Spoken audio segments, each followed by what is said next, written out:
রয়েছে সেটা হচ্ছে হেলথ ইজ ওয়েলথ, স্বাস্থ্যের সম্পদ। আমরা জানি স্বাস্থ্য সুস্থ থাকলেই স্বাস্থ্যটা একটা সম্পদে পরিণত হয়, যেটা ক্লাইমেট চেঞ্জের সাথে সম্পৃক্ততা রয়েছে।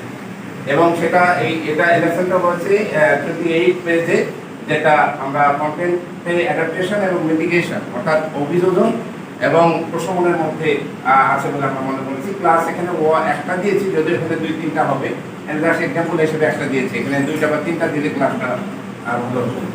এরপরে লেসন 33-তে আছে দ্য গার্ডেন, যেটা বাগান পরিচর্যার অনেকগুলো বিষয় রয়েছে ক্লাইমেট চেঞ্জের সাথে।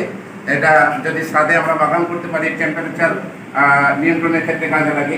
এছাড়া ইকোনমিক্যাল আর্নের ক্ষেত্রেও গার্ডেন কাজে লাগে। এটা রয়েছে 98 পেজে।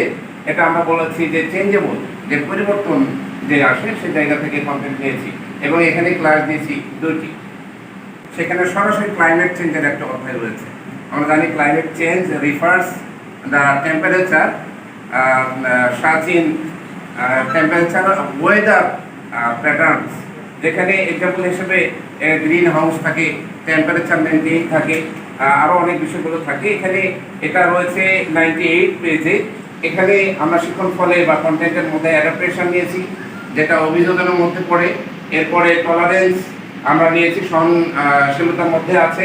রিস্ক রিডাকশন নিয়েছি, হ্রাস, যেটা ঝুঁকি হ্রাস ঘটায়, এবং মিটিগেশন, এটা আমরা এটার মধ্যে অন্তর্ভুক্ত করেছি। আর এই ক্লাসটা আমরা 2টি দিয়েছি, লেসন ভাগ করে আমরা এখানে 2টি ক্লাস দিয়েছি।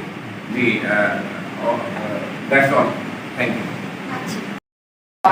আপনার এই অনুযায়ী আপনার ধরেন এক মাসের বা 15 দিনের একটা ওইভাবে পরিকল্পনা করে এটাও যদি লেখা আপনার সহায়ক হতো, পার্মানেন্ট দিয়েছেন আপনার দিকেও কবিতা হতো। আচ্ছা দেখুন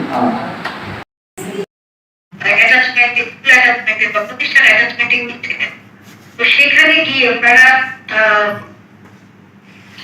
সাথে বা কি অবস্থা দেখে